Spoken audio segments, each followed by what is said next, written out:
ప్రతి ఆడపిల్లకి పెళ్లి అనేది కళ, కానీ యశోదకి అది పీడకల. తల్లి అవ్వడం అంటే వరం, కానీ యశోదకి అదే శాపం. యశోద అక్టోబర్ 6 నుంచి మధ్యాహ్నం 3 గంటలకి మీ టీవీ.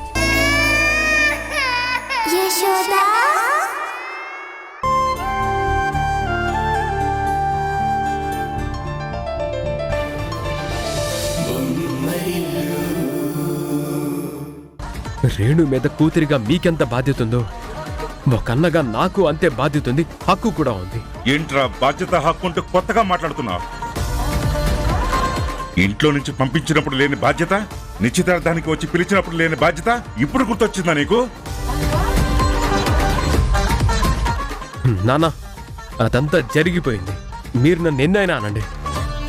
ఒక అన్నగా నేను చెల్లెలతో రాఖీ కట్టించుకోవడానికి వచ్చాను, కట్టించుకుంటాను, కట్టించుకునే వెళ్తాను.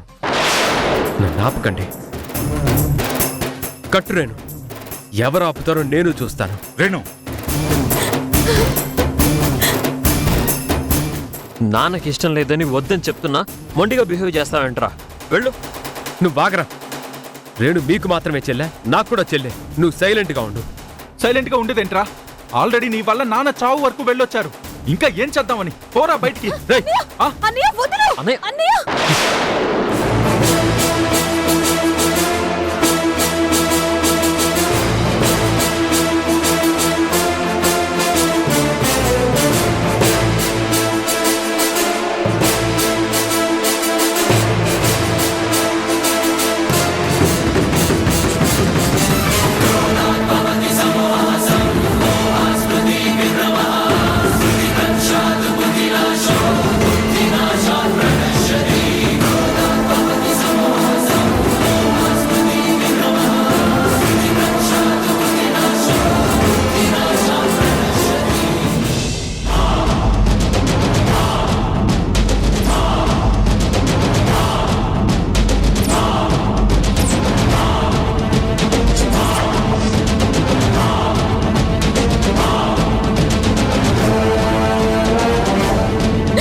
రే, పోరా పోరా పోరా.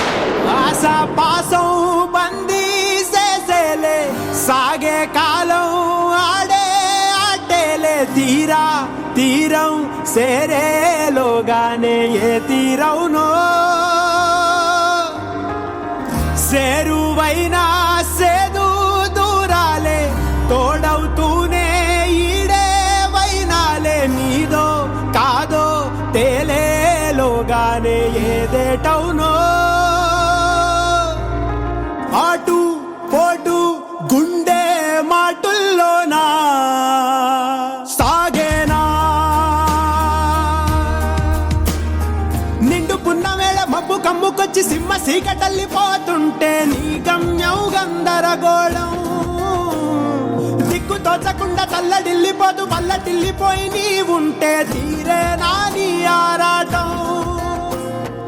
ఏ హేతువు నుదుటి రాతల్ని మార్చిందో నిశితంగా తెలిసేదెలా. రేపేటవునో తేలాలంటే నీ ఉనికి ఉండాలిగా. రేణు, ఎందుకు గడుస్తున్నావు? వాడు నీ చేత రాఖీ కట్టించుకోకుండా వెళ్ళిపోయినందుకా, లేకపోతే మేమింకా చావలేదనా? అసలు వాడు ఇంటికి ఏ మొహంతో వచ్చాడు? ఎవరు పిలిస్తే వచ్చాడు?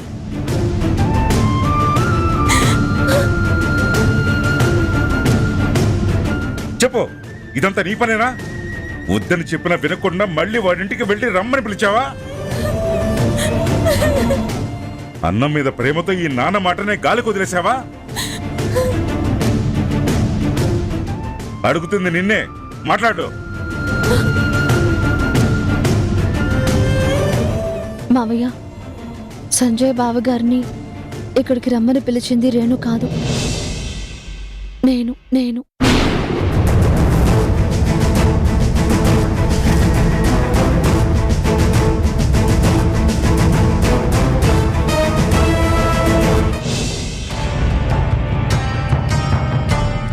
ఏమ్మా ఇంకా బయలుదేరలేదా?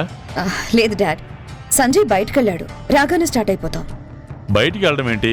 లంచ్కి వెళ్దామని ముందే చెప్పలేదా? చెప్పాను డాడ్, ఏదో అర్జెంట్ పని ఉందని వెళ్ళాడు. ఫోన్ చేస్తుంటే లిఫ్ట్ చేయడం లేదు. ఇప్పుడు వచ్చేస్తాడు. వస్తాడా లేక రాకుండా ఉండాలని ఎస్కేప్ అయ్యాడా? లేదు డాడ్, వస్తాడు. రాకపోతే నేనెంత రచ్చ చేస్తానో తెలుసు కదా, ఆ భయంతోనైనా వస్తాడు. సరే అమ్మా, తొందరగా బయలుదేరండి. మీకోసమే నేను మీటింగ్స్ అన్ని క్యాన్సిల్ చేసుకుని వెయిట్ చేస్తున్నాను. Okay dad, bye. బాయ్ అమ్మా. ఉషాని మావయ్య తిట్టారని అర్జెంటుగా మేఘనక్కకి చెప్పాలి.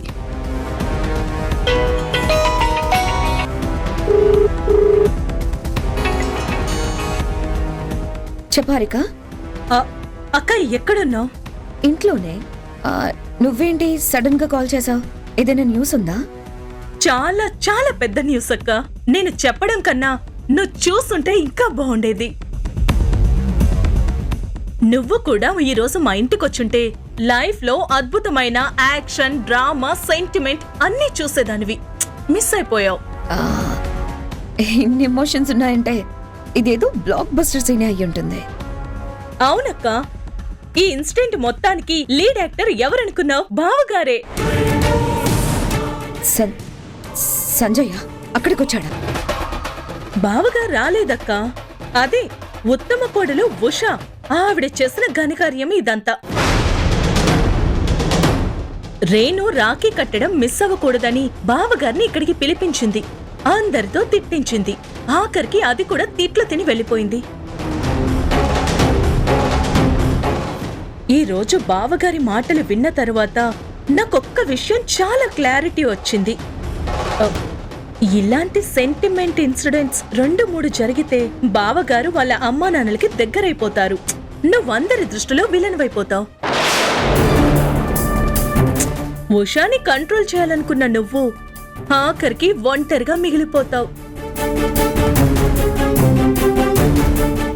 ఉషా విషయంలో నాకు సాయం చేయకపోయినా పర్లేదక్కా, కానీ నీ జీవితాన్ని నువ్వు చక్కబెట్టుకో.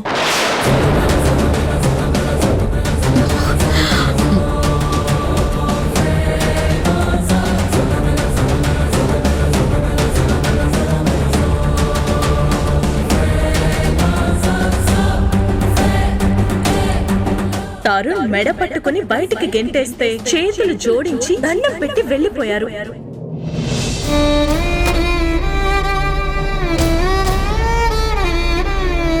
పోరా బయటికి.